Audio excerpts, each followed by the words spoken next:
गुरुदेव के आशीर्वाद से प्राचीन मंत्रों की इस श्रृंखला में एक बार फिर आप सभी का स्वागत है। सनातन धर्म में एकादशी तिथि को सभी व्रतों में सर्वश्रेष्ठ माना गया है।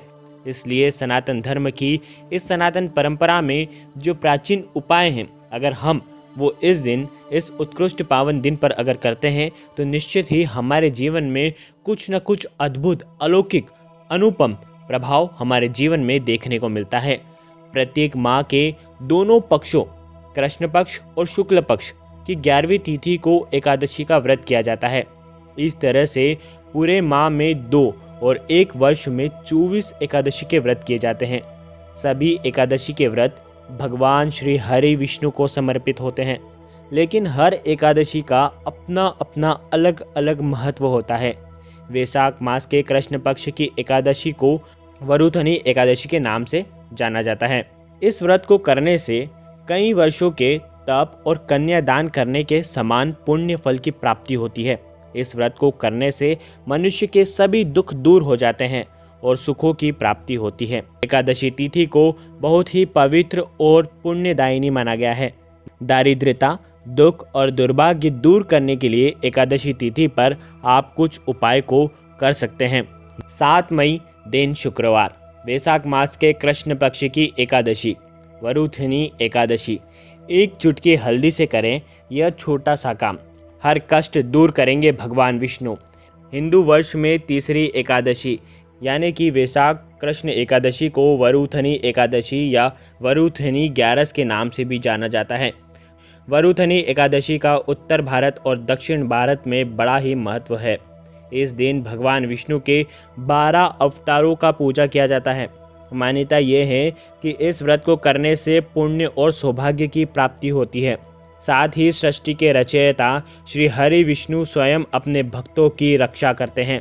जो लोग वरुथनी एकादशी का व्रत रखना चाहते हैं उन्हें दशमी के दिन से ही व्रत के नियमों का पालन करना चाहिए।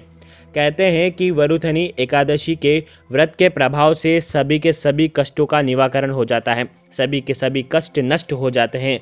वरुथनी शब्द संस्कृत भाषा के वरुथन से बना है, जिसका मतलब है पति रक्षा कवच या रक्षा करने वाला। पद्म पुराण के अनुसार भगवान श्री कृष्ण ने व्रत से मिलने वाले पुण्य के बारे में युधिष्ठिर को बताते हुए कहा था कि पृथ्वी के सभी मनुष्यों के पाप पुण्य का लेखा जोखा रखने वाले भगवान चित्रगुप्त भी इस व्रत के पुण्य का हिसाब किताब रख पाने में सक्षम नहीं है। आप ये सोच सकते हैं कि इस व्रत की महिमा कितनी अपरंपार है, कितना पुण्य इस व्रत को करने से आप कमा सकते हैं। वरुथनी एकादशी के दिन भगवान मधुसूदन और विष्णु जी के 12 अवतार की प्रतिमा की पूजा की जाती है। एकादशी का व्रत रखने के लिए एक दिन पहले यानी कि दशमी के दिन से ही नियमों का पालन हमें करना चाहिए। दशमी के दिन केवल एक बार ही भोजन करना चाहिए। भोजन सात्विक होना चाहिए। आइए जानते हैं इस उत्कृष्ट दिन पर आपको क्या करना चाहिए। एकादशी के दिन सुबह जल्दी उठकर स्नान करने के बाद व्रत का संकल्प लें। इसके बाद विष्णु भगवान के 12 अवतारों की पूजा करें। धर्म प्रेमियों, इस एकादशी व्रत की कथा को अवश्य ही सुनना चाहिए। भगवान श्री कृष्ण युधिष्ठिर को बताते हैं कि इस एकादशी के व्रत की कथा सुनने मात्र से ही गोदान के बराबर पुण्य फल की प्राप्ति होती है। धर्म प्रेमियों, एकादशी तिथि भगवान विष्णु को समर्पित है। माना जाता है कि भगवान विष्णु के सभी भक्तों को एकादशी के दिन भगवान विष्णु का पूजन अवश्य ही करना चाहिए। शास्त्रों के अनुसार बताया गया है कि साधारण दिनों की अपेक्षा एकादशी तिथि पर भगवान विष्णु को प्रसन्न करने के लिए जो भी पूजा उपाय किए जाते हैं वह बहुत ही जल्द शुभ फल प्रदान करने वाले होते हैं। आज के इस वीडियो में हम आपको एकादशी के इस पावन पर्व पर करने वाला एक बहुत ही आसान और उत्कृष्ट उपाय बताने जा रहे हैं।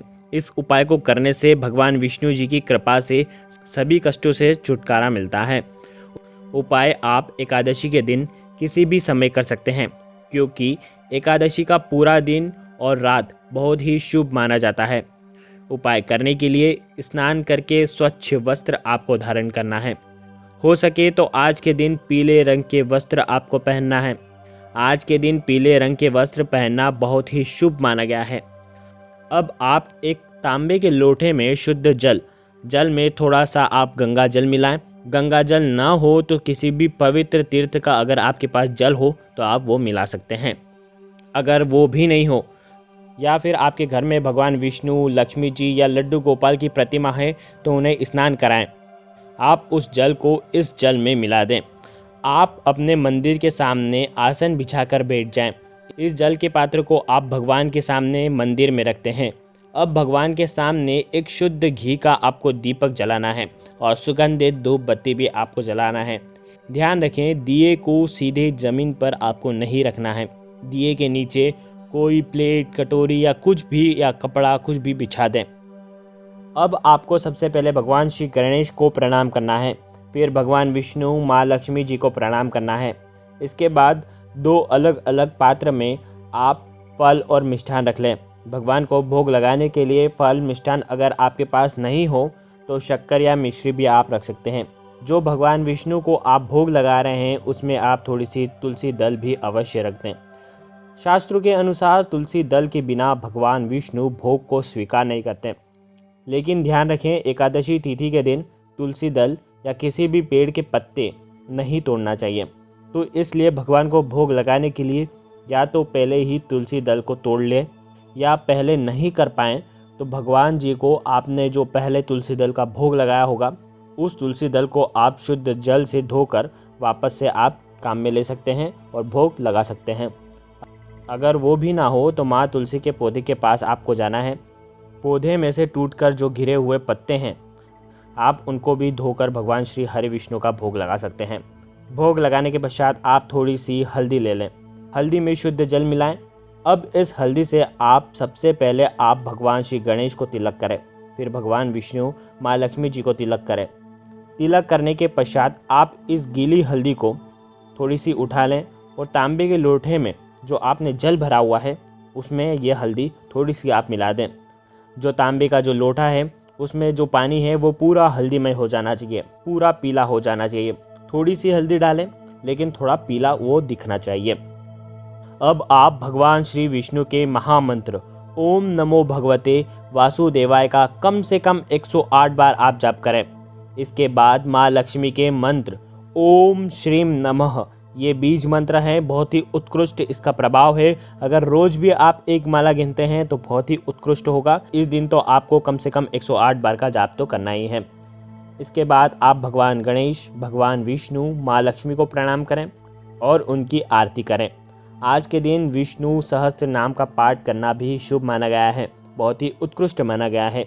इस तरह पूजा करने के पश्चात अब आप भगवान विष्णु, लक्ष्मी जी को प्रणाम करने के बाद सभी संकटों को दूर करने को कहें।